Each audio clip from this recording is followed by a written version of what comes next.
Hello everybody, this is the final video in the final lecture in my chain ladder method series. In it I'm going to talk through some example steps I would take as a peer reviewer to get comfortable that the modeller has done the right thing and that the results are reasonable. By understanding things from a peer reviewer's perspective, this should enable you to ensure you've covered all the angles and your work can sail through the peer review stage. This will save you lots of time by not having to redo your work to satisfy the peer reviewer, as well as building up your reputation with senior actuaries. Let's start with a checklist. So, this checklist has the 4 themes I would think about as a peer reviewer, and I'll step you through an example check I would do for each of these themes to get comfortable with your work, or conversely to require more evidence or changes to be made. You get to spend a lot more time on the underlying work than I do as a peer reviewer, so I have to be efficient as well as effective in my review work. So all these checks are aimed at homing in quickly to spot problems or lack of attention by the modeller. The first example check is to discover if the modeller has added a lot of subjectivity in their work, or are they following the objective data.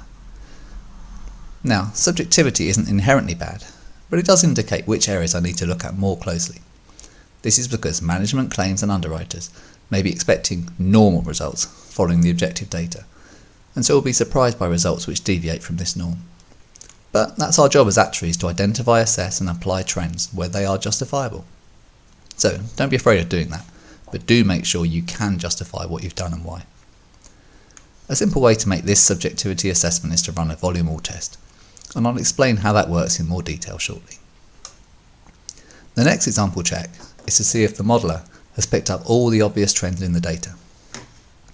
Generally, as a reviewer, I find the easiest way to check this is to run my own quick chain ladder model and compare the results against the modeller's selected model. I can bash out a model like this in a few minutes, implicitly following all the guidance I've given in these lectures, and it quickly gives me a line in the sand to compare to what's been done by the modeller. If there is close alignment, then I'm comforted, but if not, I'd want to delve deeper, particularly by reviewing the modelling notes, to ensure that the modeller has thought about their work in the correct manner. Note that, although I'm very quick, I wouldn't normally run my own chain ladder model on every reserving segment. Instead, we'll just focus on the classes which are material, or the ones which have moved a lot since the last review, or where other red flags have raised concerns. And again, it's entirely reasonable for you to deviate from the quote-unquote obvious model, providing you have a good justification and are driven by good reasons. It's when you deviate and can't justify yourself that I get concerned. My next check would be to see whether the modeller has picked up all the key issues for this segment. This is less easy to demonstrate, but would come from my quote-unquote experience, from my knowledge of this class, from my research into the current market trends, and also when I was a consultant, from the reserving work I'd done with other similar clients. When I see the results for this segment, when I look at the modelling notes, do I get the feeling that the modeller has thought about things and drawn out the key issues which other stakeholders are going to be thinking about? If so, again I feel comforted, but if not, I'm immediately concerned. So make sure you do your preparation carefully, so you're considering everything, and make sure you document all the key issues you came up with against in your modelling notes to demonstrate to the reviewer that you've done a thorough, reliable job. If you're just turning the handle and not thinking, then I can replace you with a macro or machine learning model. So make sure you're going beyond the basics and really thinking about what you're doing. The last reviewer check I'll cover off is the sniff test, whereby I would eyeball the result summaries, just as we discussed in the previous lecture, looking for anything odd. Again, I'm using the "there's something wrong here and I just need to spot it" mindset. So don't skip that step in your results appraisal process, or it will be really obvious to me. Make sure you are certain that there's either nothing odd in your result summaries, which is very unlikely, or that you've justified and documented why any oddities are in there. Okay, so let me explain how the volume all test works in a little more detail, as it's very helpful for spotting areas of subjectivity and those where you should focus your attention. It's quick to do and is really helpful, so I'd recommend you get in the habit of using it. There are 5 steps which I'll go through now. Firstly, we need to create an objective paid chain ladder model for each segment. Here we would typically pick volume all link ratios, leaving everything in, Then we would not fit a curve and just use the objective link ratio averages. If there's something really odd, like a tiny old origin period with a spiky link ratio impacting the whole model, then maybe take that out, but otherwise, just let the data roll and quickly complete the model. Then, repeat that same process to build an objective incurred chain ladder model for each segment. Again, quick, objective, only making alterations if absolutely necessary. Next, select an objective volume ultimate for each origin period by weighting 50-50 between the paid and incurred chain ladder models. For more recent origin periods where paid is immature, say less than 50% developed, then just pick the incurred model. If the incurred model itself is less than 50% developed in any given origin period, we're just going to have to keep it in as we have no other metric to use. Next, we're going to create a summary showing the difference between the final results from all our detailed modelling and the objective volume results we've just selected in step 3. I'll show you an example of this shortly. Then, focus your review on the pockets which have the highest difference and hence the highest subjective modelling decisions. Now, just to be clear, I'm not advocating that you pick volume all for your modelling to minimise any issues being flagged by this test. If you do, then your modelling will just fail all the other peer reviewer tests. What I am saying is pay extra attention in your modelling and documentation to the segments which get flagged up by this test, and ensure you can fully justify them. If not, go back and reassess your modelling selections.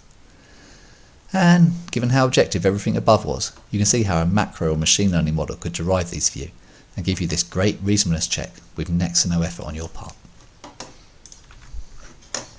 So here we have an example of how the volume all test heat map will look. It's showing the difference between our subjective modelling results and a purist objective following the data approach. Note that not all combinations of perils exist in each class, and so some combinations are marked with an X to indicate no data. I've used simple colouring to highlight the areas of interest, which is large deviations, be they positive or negative. Be aware that large deviations in any directions are of concern and interest, as we do not want implicit bias in either direction in our work. As discussed before, there may be good reasons to add explicit bias, but for now we want our models to be best estimates, so our pricing, capital and management decisions relying on this work are not themselves biased. So looking at this heat map, it immediately shouts out 3 key areas to focus on out of the 26 shown. So as a peer reviewer, I'd want to carefully check the modelling and documentation around Class 2, Peril 1, Class 4, Peril 3, and Class 8, Peril 4. I'm slightly comforted that no single class or peril is dominating this exhibit, although often in reality we do have consistent pockets of difficulty. Think about liability classes after a change in the court discount rate, or property classes after a natural catastrophe, for example. It's also useful to produce a heat map like this by origin period, either in isolation or combined with class and peril, to assess where the issues are arising. I'd be much more concerned if there are big differences in the older years where there's little room for subjectivity. Conversely, relatively large differences on recent, immature origin periods would not be surprising at all. So, hopefully you can now see how your peer reviewer will quickly dissect and analyse your results to home in on the key issues, which should enable you to ensure you've covered all the angles by presenting work which is fully documented and robust. As noted before, this will save you lots of time in not having to remodel your work, and also will increase the confidence senior actuaries have in your work, which can only be great for your career. This brings us to the end of the Chain Ladder Methods series of lectures, so pat yourself on the back as you got all the way to the end. I've given a lot of information across these videos, so I hope you feel much more confident in using this method in practice now. I'd love to hear how you've got on using it in your day jobs, so please drop me a comment below or send me an email or LinkedIn message to tell me. Do also get in touch to suggest other reserving methods you'd like me to cover in future. And as usual, please like and subscribe to support these videos, and do let me know your comments and feedback on these videos in the comments section below. Thank you.